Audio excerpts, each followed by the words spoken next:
Every market has two kinds of customers: the customers that want the leader and the customers who simply don't want the leader. And most number two businesses spend all their resources trying to chase the customers that already want the leader. Meanwhile, they're leaving a whole group of people who are unclaimed by the leader. And by the end of this video, you would know exactly how to claim the customers who the leader can never reach. Before we begin the video, my name is David Igbason and I'm on a 365 days content creation challenge to help create marketing and sales content so that many business owners can build global brands. All I need from you on this video right now is to like this video, subscribe to this channel, and drop a comment that says, "Today I'm one step closer to building a global brand." Have you done that? Let's get into the video. Burger King was once McDonald's biggest nightmare. The first marketing campaign they launched was called Have It Your Way, which was directly opposite what McDonald's was doing, because McDonald's was basically creating mass-produced burgers. But when Burger King came, they said, "Have it your way," meaning we are not trying to create mass-produced burgers. We are creating one that is tailor-made to every single customer. They launched the second marketing campaign that says, "The Whopper beats the Big Mac," and another one that says, "Broiled, not fried." You see, all of these marketing campaigns were direct opposite to what McDonald's would have produced as at that time.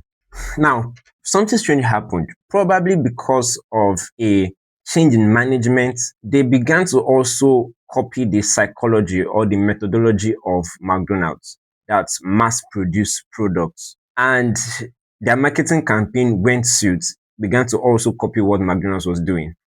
Eventually, their sales went down and never recovered. Now, their sales did not go down because they started creating bad burgers or anything.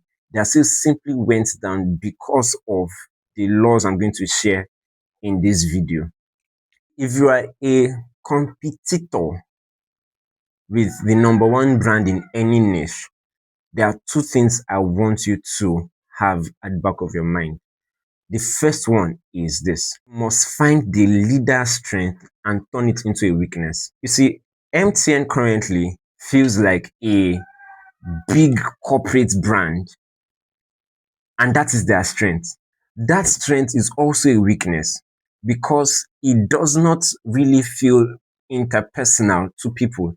So if you're a competing brand in the telecommunication space, what you should focus on is, instead of trying to build another corporate big telecommunication brand, focus on building a telecommunication brand that has a community-like feeling. Another example, GT Bank owns the modern and the youth. True.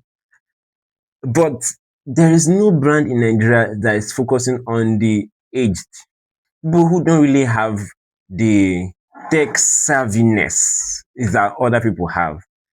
If you're going to begin a new bank, it could be that you can focus on that niche of people and continue to attack these guys, GT Bank. All right. Example was the example of Coca-Cola and Pepsi. As at the time Pepsi came into the scene, Coca-Cola was already established. Coca-Cola was already established as the traditional drink. But of course, people needed something new, something young, something for the new generation. So instead of Pepsi coming to say we are established also, they came and they said we are for the new generation. And that's where we get the marketing campaign that says new generation Pepsi, something like that. So Pepsi went after the new generation. Pepsi went after young people, and all their marketing campaigns, they used young people, hip hop artists, all of those things like that. Key point here is that the leader cannot change what made them the leader without abandoning it. So they cannot go after this set of people because they're already established as this. So your goal is to find these people and use that as your opportunity because that place cannot be occupied as with or by the leader. Except if the leader is smart and says, see, I'm going to own everything. They find their own weakness and create a new brand for this is that.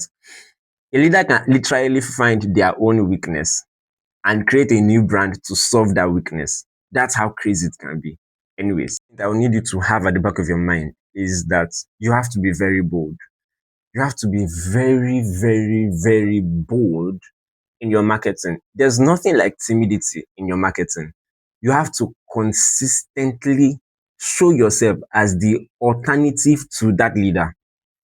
The moment Burger King became timid and stopped looking like the alternative, everybody went back to the leader because already we already love the leader. We're just looking for another alternative. So if you're coming and you're coming as the second hand, like you're not as the alternative, but you're just showing up as another kind of that leader, we won't trust you. We'll go back to that first person. But if you come out as the alternative to the leader, of course, everybody who does not want the leader would come to you. And that's how it works. So you have to be very, very, very bold in the way you market your product or in the way you create your marketing campaigns. Now, there are three things you need to do to apply this. The first one is to find the leader's strength. See, whatever the strength of the leader is, there is always a weakness in that strength. So take that weakness and turn it to your own opportunity. The second thing you'd have to do is to own that weakness, the solution to that weakness. You'd have to own it by creating marketing campaign that shouts the fact that you now own the solution to this weakness. Number three is that you must never be timid. You have to do it consistently. You have to do it every single time. There's no time you would have to there's no time you can change the campaigns you're using, else your sales will drop. Now let's go back to Burger King. You see that Burger King had the right strategy from beginning. It was simple: be the alternative to McDonald's. But at the end of the day, as they progressed, probably as success came, they began to look for how they also can mass produce burgers. And that was how their sales dropped. They began to do the same thing that McDonald's was doing. So never ever, if you are the number two in any niche, in fact, if you don't know who the number two is yet, you can look for a way to become that number two, because in every niche there are many number twos until there is one established number two. What I mean by that is, if there's already a leader in a space, there will be many other people who are competing against that leader, but eventually there's going to be one who becomes the lead of those competitors against the leader. So of course, in the Coca-Cola space, there are many other competitors. In fact, there was one who was called Royal Cola. Many competitors against the leader. But eventually, there's going to be only one, which was Pepsi, that now becomes the alternative to the leader through their own marketing campaign and their marketing efforts. All right. So yeah, in conclusion, the whole point is don't try to be a better version of the leader.